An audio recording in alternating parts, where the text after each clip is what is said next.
रमेश की एक छोटी दुकान थी। यह दुकान शहर के कोने में स्थित थी और बहुत ही प्यारी थी। वह पालतू जानवर बेचता था।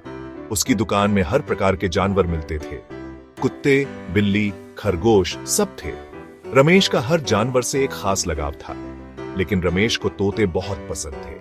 वह घंटों तोतों को निहारता रहता था। वह सोचता था, काश मेरे पास एक बोलता तोता होता। उसकी यह ख्वाहिश बहुत पुरानी थी। एक दिन एक आदमी दुकान पर आया। रमेश ने उसे देखा और मुस्कुराया। उसके पास एक पिंजरा था। पिंजरे में कुछ खास था। पिंजरे में एक सुंदर तोता था। तोता बहुत ही आकर्षक था। तोता हरा था, लाल चोंच वाला। रमेश बहुत खुश हुआ।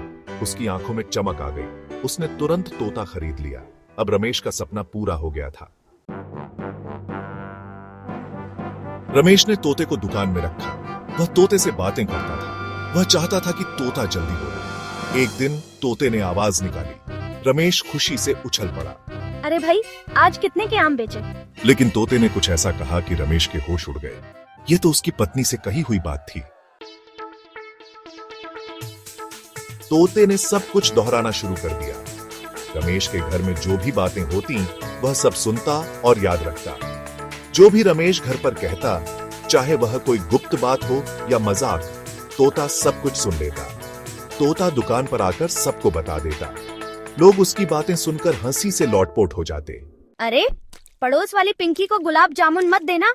उसने पिछली बार भी बहुत खा लिए थे। मेरी पत्नी को शक हो जाएगा। यह बात तोते ने सबके सामने कह दी। दुकान पर हंसी का तूफान आ जाता।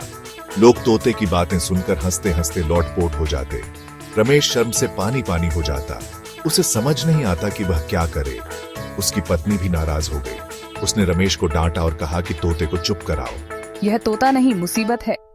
हर कोई उसकी शरारतों से परेशान था, लेकिन उसकी बातें सुनकर हंसी भी आती थी। रमेश ने तोते को बेचने की कोशिश की, लेकिन कोई खरीदने को तैयार नहीं था।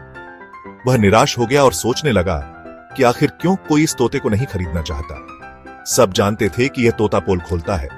यह तोता रमेश के सारे राज खोल देता था और लोग उसकी बातें सुनकर हंसते थे। आखिरकार रमेश ने एक तरकीब सोची। उसने सोचा कि अगर वह तोते को अच्छी बातें सिखा दे तो शायद लोग उसे खरीदने में दिलचस्पी दिखाएंगे। वह तोते को अच्छी अच्छी बातें सिखाने लगा। उसने तोते को धन्यवाद, नमस्ते और कैसे हैं आप जैसे शब्द सिखाने शुरू किए। धीरे धीरे तोता बदल गया। अब वह रमेश की बातें नहीं दोहराता था, बल्कि अच्छे शब्द बोलता था। वह अब अच्छी बातें करता था। लोग उसकी बातें सुनकर खुश होते थे और रमेश को भी अच्छा लगता था।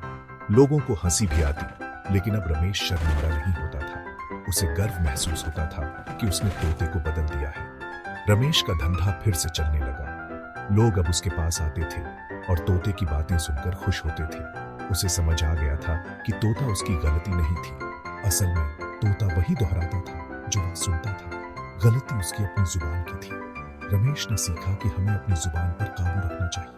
मुंह से निकली बात और उड़ते हुए तोते को काबू में रखना मुश्किल होता है, इसलिए हमें सोच समझकर बोलना चाहिए।